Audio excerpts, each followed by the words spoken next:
Ever look at a price chart and just feel lost? Like it's all just a bunch of chaotic squiggles? Well, if that's you, you're in exactly the right place. Today, we're going to break down one of the most powerful tools for bringing some real clarity to that chaos, the moving average. All right, so first things first, we have to understand the core problem that moving averages are actually designed to solve.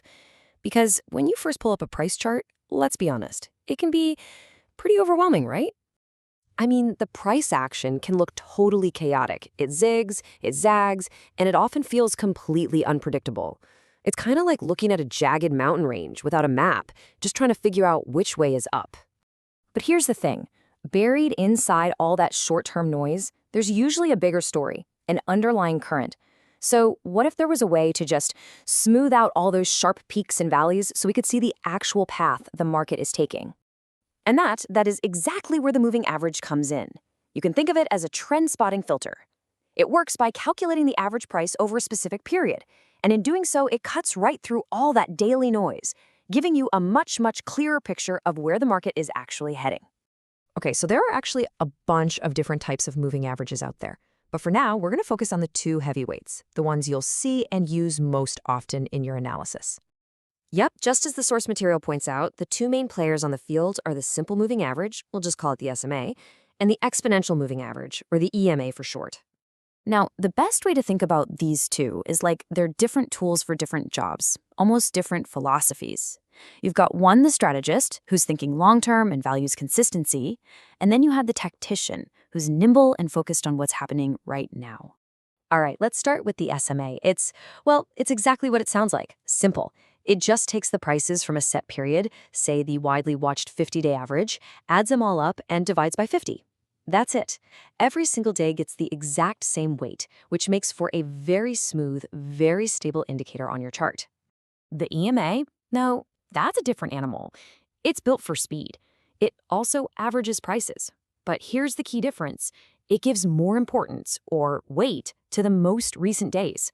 The logic is pretty simple. What the market did yesterday is probably more relevant than what it did a month ago.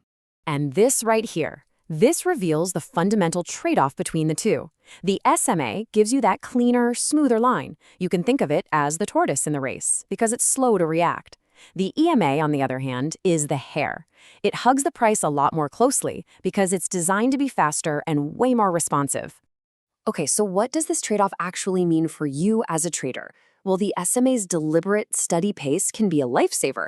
It helps you ignore those sharp, meaningless price spikes, saving you from fakeouts, those false signals that trick you. But the EMA's speed, that can help you jump on a genuine new trend much earlier. But, of course, there's always another side to that coin. Because the SMA is so slow, you might get into a trend late, missing that big initial move. And because the EMA is so fast and twitchy, it's way more likely to get tricked, giving you a buy or sell signal when there isn't really a trend there at all. All right, so that's enough theory. Let's get practical. Knowing the difference between these two is one thing, but how can you actually use them in your day-to-day analysis? Well, one of their most powerful uses is as dynamic support and resistance. So you know how support is like a price floor and resistance is a ceiling? A moving average acts just like that, but it moves. In a nice uptrend, it acts like a rising floor that the price will often come down to, bounce off of, and then continue higher. So if we boil it all down, they give you a really clear framework. They help you define the trend's direction. They can signal when that trend might be weakening, and they provide those key dynamic levels where the market has a high probability of reacting. So, all of this information naturally leads us to the big question, the one every single trader eventually has to answer for themselves. After seeing the pros and cons of the steady SMA versus the speedy EMA, is there a definitive winner?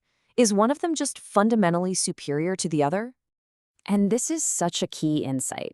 The mechanics of a moving average are really simple. The hard part, the real skill, lies in knowing which one to apply and when. Because the truth is, there is no single best moving average. The right choice is deeply personal. It all depends on your trading style. Are you a long-term trend follower who wants to ride those big moves? The SMA might be your best friend.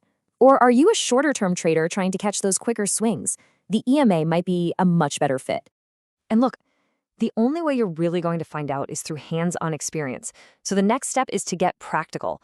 Pull up a chart, apply both an SMA and an EMA, and just observe. See how they behave, see which one speaks to you and really complements your strategy.